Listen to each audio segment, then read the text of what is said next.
Hello and welcome to Thehayteamtv. on day 2. We're on day 2 and we just started the day. We're wandering, trying to find where we sort of left off from yesterday. And we've come across this one specially for Casto. Right?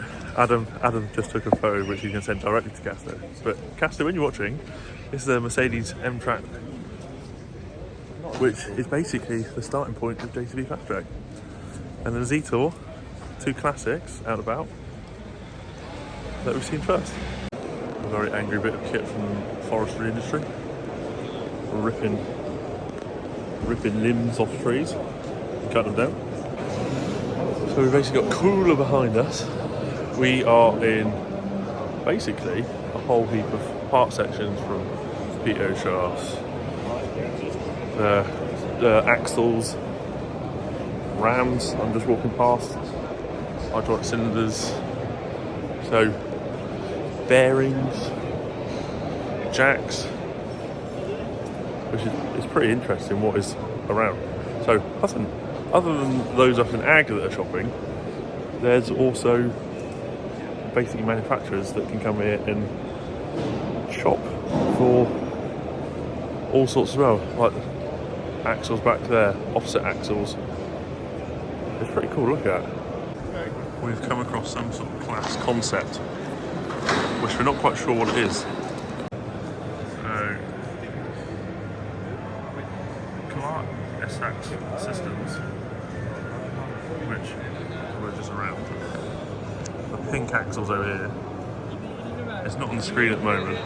I just walked past, but they do push out hydraulic axles, which if you check them out on YouTube or anywhere, they do push out axles. So even if you had like 4 axles, you can push different axles out at different points, so you can spread the weight of a trailer or implement so they're not on the same footprint, or also put them all out, so if you're on undulating or steep ground, you're more basically you're not going to tip over, you're more balanced.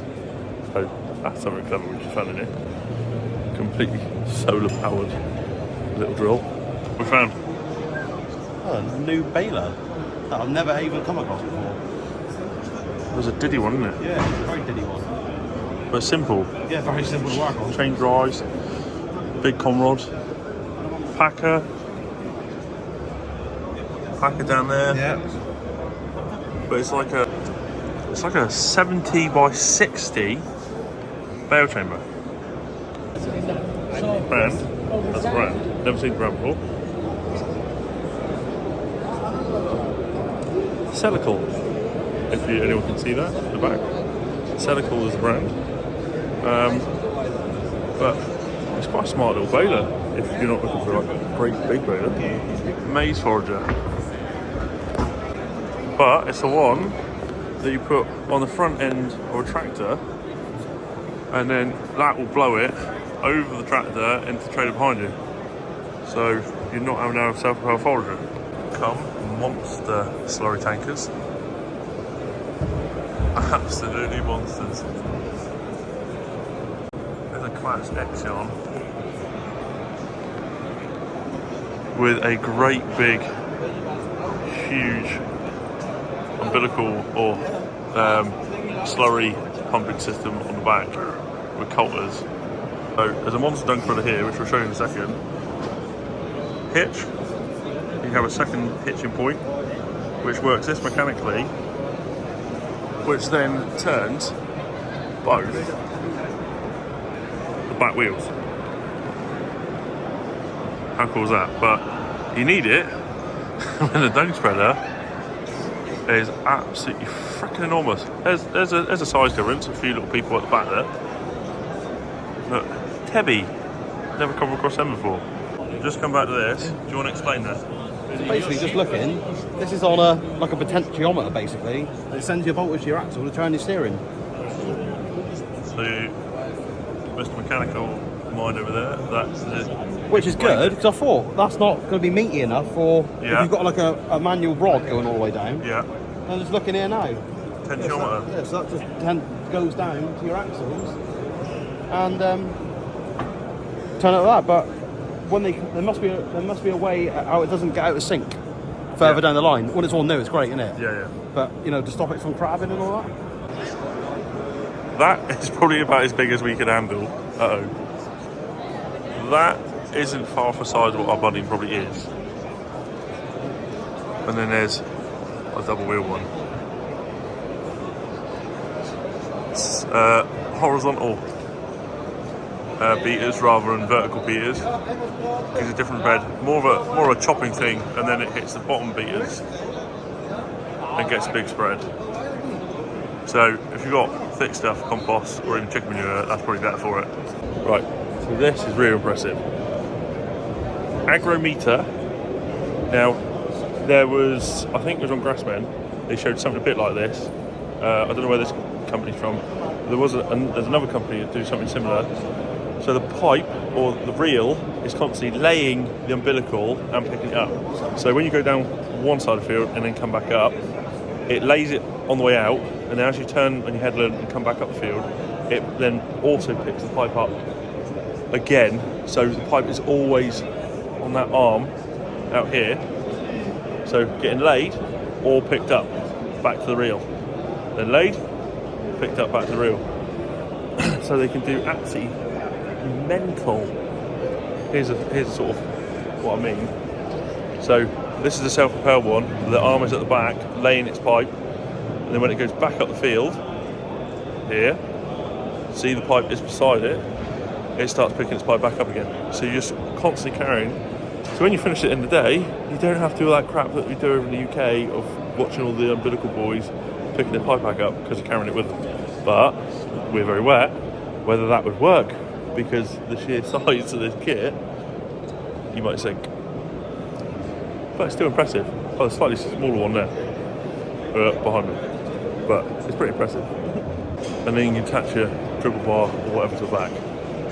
That is one hell of an impressive bit of kit. Fendt Hillsider, very much like the old Laverda design, going up and down hills, side on hills. Right, check that out on the axle.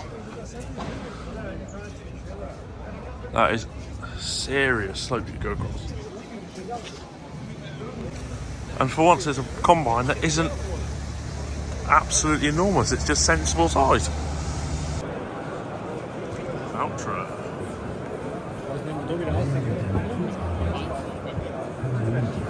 Valtra gold, black, silver, white, red. So basically we're in the Agco section. That is, I'm not gonna lie, hate those tyres. That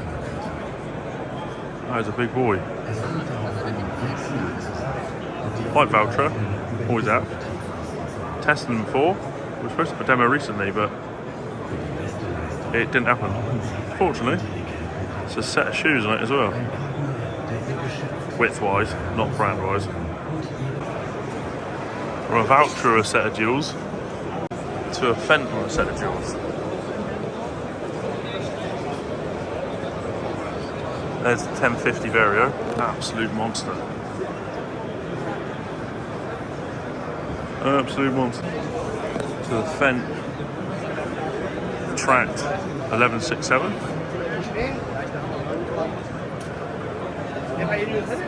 Fendt Ideal.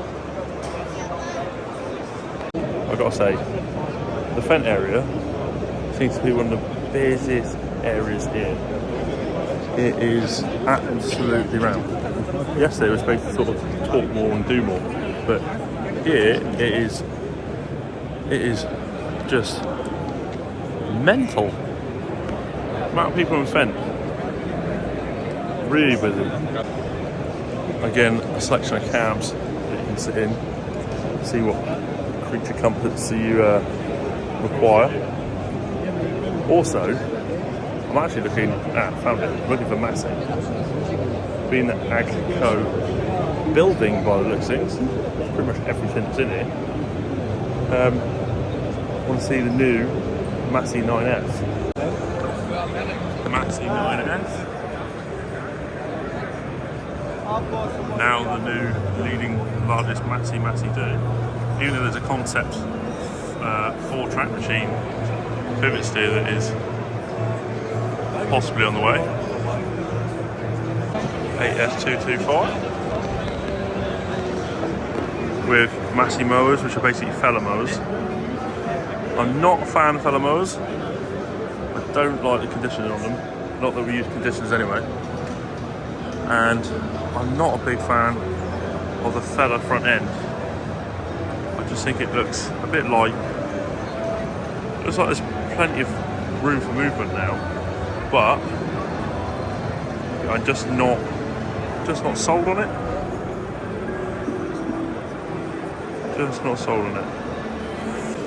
So finally I found that Massey SV 1842S. Now we know one hell of a lot about these balers. Now I've spoken to a rep. They've changed the front pickup completely. They put in way bigger augers for a start. They've changed this 4-claw system that drags in hay into the stuffer box to 3, but they're bigger and they're tapered in. And then there's only 2 feeder bands rather than 3, which is better, and they look stronger. Now, on our 1840, this density pump is on the other side. They put in a full auto lube system, but it's not auto lube in the sense that it's on the pot with a little pump. You do hand pump it, but on the hand pump, you're feeding all these areas individually. Still have to do. You still have to get down and grease the pivot points of the needles. Then they've also changed the timing arm. So the timing arm now, you change bail length with unlocking the locking point and then turn the screw, which is an easier way of doing it. Then the timing arm, they've moved to this side, but put 2 greasing points on it, because ours only got 1 greasing point on it, and that one can be a pain in the ass that you have to oil it so it doesn't seize. Even if it's even in the indoor environment that it's in. Then the knotters look a little bit more heavy duty, but I think they're the same, but they're oiled rather than painted. Because the problem is, when we're buying a new knotter for our 1840, this here, which is oiled, Massey paint it, and you have to sand the paint off, or basically it'll just keep slipping knots until it's worn in. So you have to get emery paper and then wear them all back. Other than that, they've put a heavier chassis in everywhere. Bigger chains on the drive chains, so you're less likely to get stopped with more material flow through this, because everything's that little bit heavier and a little bit stronger. I said the flywheel on it is heavier than the flywheel we got. It's going to be way heavier than the flywheel we got because we grooved it out to put a belt drive on it.